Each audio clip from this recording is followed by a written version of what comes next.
everybody, it's John with Seattle Coffee Gear. I'm here with the new Stone espresso machine, and today we're talking about mistakes you might be making while measuring for brewing espresso. I also have the new slabs from Stone with me that you can use to customize your machine. These are available on our site now, so follow the link in the description.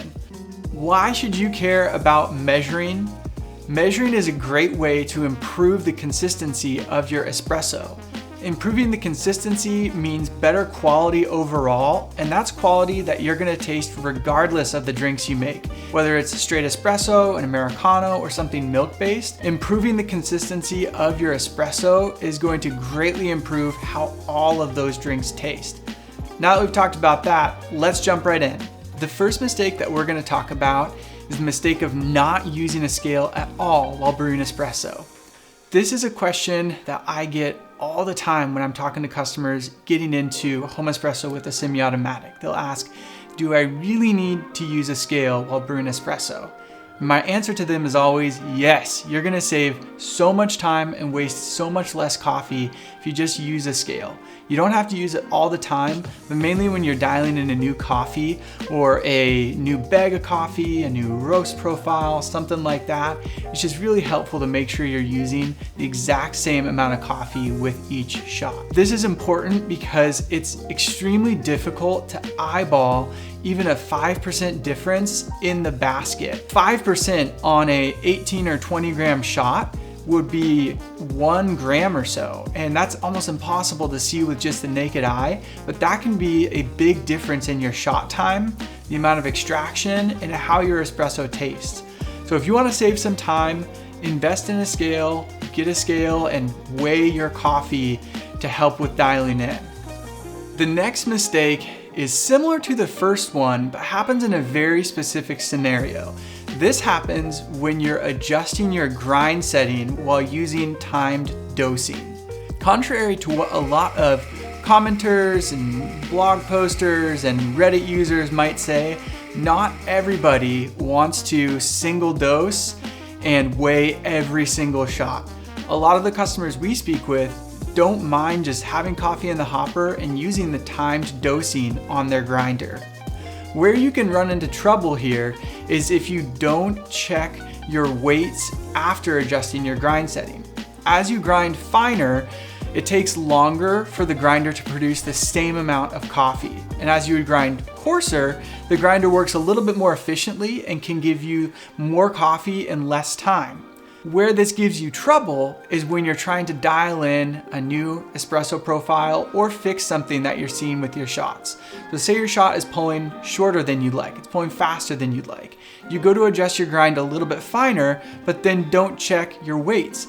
So you're grinding finer, but using less coffee, and these two things work against each other. It's really important to check your weight, even if this is the only time you're checking your weight. If you do that with a scale and adjust the time a little bit, anytime you adjust your grind setting, you'll save yourself a lot of time chasing your tail and wasting coffee while you're trying to get consistent results. This next mistake isn't specifically measuring related, but it is something that, again, I hear from our customers when I'm talking to folks with a new equipment setup. They'll be really struggling to dial in, and they'll run through a list of all the things that they've tried to change to get their espresso where they want. They'll say they've changed the dose, they've changed the grind setting, they've changed how they're tamping. And that's what I want to focus in on, is tamping. It's very important to be consistent in how you tamp. You don't have to be perfect, but if you're changing too many variables while you're measuring and dialing in, you're going to be working against yourself. So if you can keep your tamp consistent, just try to be level with the basket, perpendicular, straight up and down, and just use enough force till you feel resistance. That'll help a lot with giving you more consistent results. Don't change your tamping style or force, because that's going to introduce another variable. Just focus on getting the same dose and adjusting your grind setting. That'll make it a lot easier to get things dialed in quickly. The last thing I want to talk about as we wrap up our list is the importance of a good quality scale. When I first got into coffee, specifically coffee at home, I had a pretty inexpensive scale, maybe a $20 scale, and it was inconsistent. It wouldn't give me the exact weight reading every time. And also whenever I set my portafilter on it, maybe some water would dribble out the bottom, as often happens, and it would damage the scale and I'd have to go and replace it. Finally, about 6 years ago, I invested in one of these Akaya Pearl models. I use it in a cafe for a little while and it still works as if it's new and keeps its charge for about a month at a time. So again, a question I get from our customers is, do I really need to spend money on that? And I can say 100% yes. Maybe don't do it right away, but it is a worthwhile investment to buy a good quality scale to use for coffee and everything else.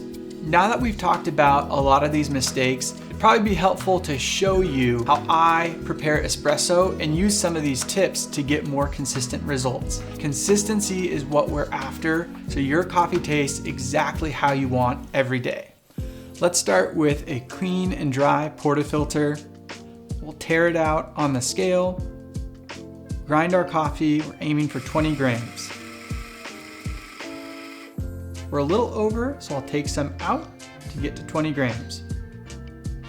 Next, I'm going to redistribute the grounds with some tapping.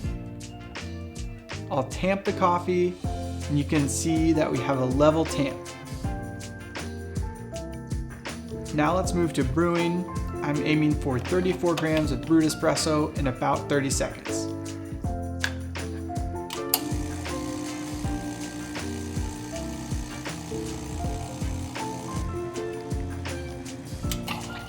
Hopefully this video was helpful and showed you a few ways you can improve your consistency and overall coffee quality at home. If you want to see more helpful tips like this, if you want to hear us talk about equipment that you might be considering for a future purchase, make sure to subscribe to the channel and turn on those notification settings so you'll see when we release a new video. If you have additional mistakes we didn't cover here, leave a comment down below and be sure to like the video if you enjoyed it. We also have a link in the description of the video that you can use to sign up for our email newsletter and be sent a coupon code that's good for 10% off one item. Some exclusions do apply to the coupon code, so be sure to chat with our team, email, or give us a call to talk through that.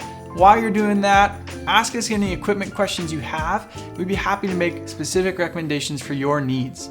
Thank you again for watching to the end. I hope this video helps you start making coffee you love.